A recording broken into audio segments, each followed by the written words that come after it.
Hey there.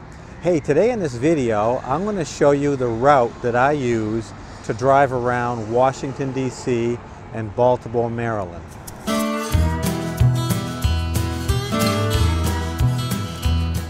We're just coming back from spending the winter in Florida, and we're on our way home. We live in New England, so the route we usually take home is going up I-95 on the following the coast up. And I know others sometimes take, I think it's I-81 up through the Shenandoah Valley, and then get on I-84 in Pennsylvania and come across into New York and Connecticut that way. But I grew up in New England. I'm not afraid of traffic, and so I've been kind of doing this route for several years, is going around Washington and Baltimore. And what I'm going to do is show you this route, the route we take. And let me just put up a map here so you can see how we go around Washington. We kind of take the Beltway, the southern part of the Beltway around Washington.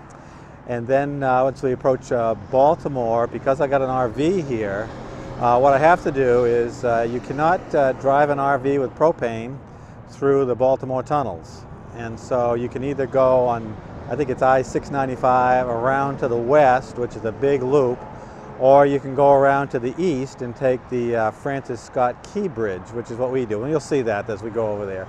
But that's kind of the route we take here. And today, we're currently in Virginia. And today, we're going to be driving northbound on this route. So you're going to see it coming from northbound.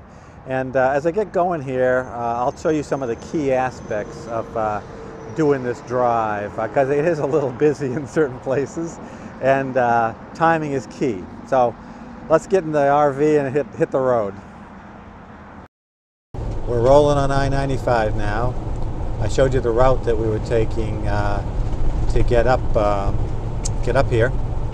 And the key thing about taking this route is timing. We're doing this on a Wednesday, and my preference is to do it on the weekend when there's less traffic, but we didn't have a choice this time, so we're doing it on a Wednesday. But the key is timing it so that you try to avoid the peak commuting time. So what we did was actually stayed about 2 hours south of Washington last night, and that gives me time. So we're not early birds, and so we are starting to roll about 9:15, and I should be going around Washington around 11:30. And that's key because you want to avoid the peak commuter time, both in the morning and the afternoon. The commuting time is really up until about 10 o'clock, and then it starts again right around 2:30, 3 o'clock. So you don't want to be anywhere near there. You'll be sitting in traffic. So that's what we're doing.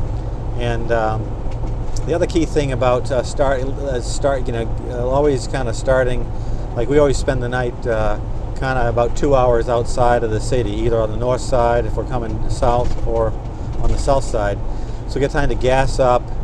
There's really no rest stops in between, and so you want to have a full tank of gas. You want to have your tanks empty when you do it. So that's kind of key when doing this route. But we'll roll along some more, and I'll show you some of the spots that are here along the way.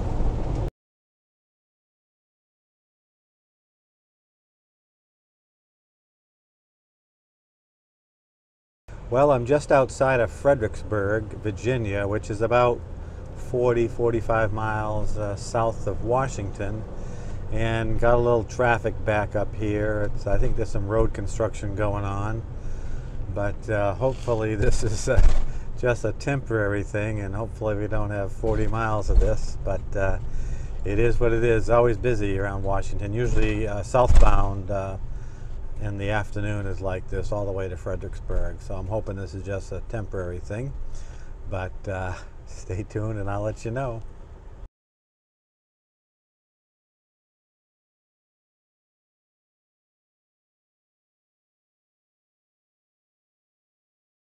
Well, I've made it onto the Beltway that goes around Washington. So there's a big Beltway. It's Interstate 495.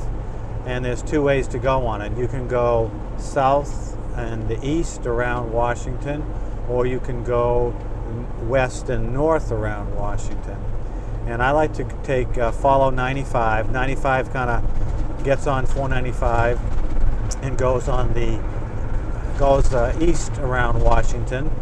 It takes you on over the Woodrow Wilson Bridge over the Potomac River.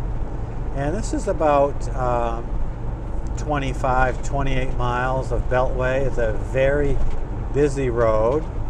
So on this road, I like to stay right here on the what I call the second lane from the right. On the beltway here, you have a lot of exits and entrances on this road with cars coming in from the right-hand side, cars and trucks. And so that most right-hand lane can be a lot of cars coming on, and traffic can get slowed down. I like to stay in this lane, so I kind of avoid that, and I'm not over in the left two lanes where all the crazy people drive. Well, we made it off the Washington Beltway. That wasn't too bad. I've seen it a lot worse, but now we're on 95 North, headed towards Baltimore. And prior to getting to Baltimore, what we're going to do is get on 695, because as I mentioned in the beginning of the video, you can't take an RV with propane through the Baltimore tunnel. So 95 goes through a tunnel, and there's another tunnel, the outer tunnel, 895, you can't take propane. So I like to go over the Scott Key Bridge, go east versus going on 695 west around it. So that's our next little challenge, to take that road. But this road here is pretty straightforward. It's 4 or 5 lanes, a little bigger than normal. It has a lot of traffic. And have in the afternoon, rush hour at 3 o'clock, this can be a very busy road with traffic coming out of Washington. So we're hitting it here at 120, not too bad. That's really why I timed it. So I really wanted to go through here before rush hour. So that's this part of the road. Next we'll show you the Francis Scott Key Bridge. So this is the Francis Scott Key Memorial Bridge. Goes over the outside part of Baltimore here, and it is a toll bridge, as you can see here, to get over here. I think it's a $4 toll to drive over this thing, and it's kind of a high, narrow bridge. I don't really like to. It's a little scary to get over here. I don't really keep my eyes on the road, and don't do too much stuff as I'm going over here.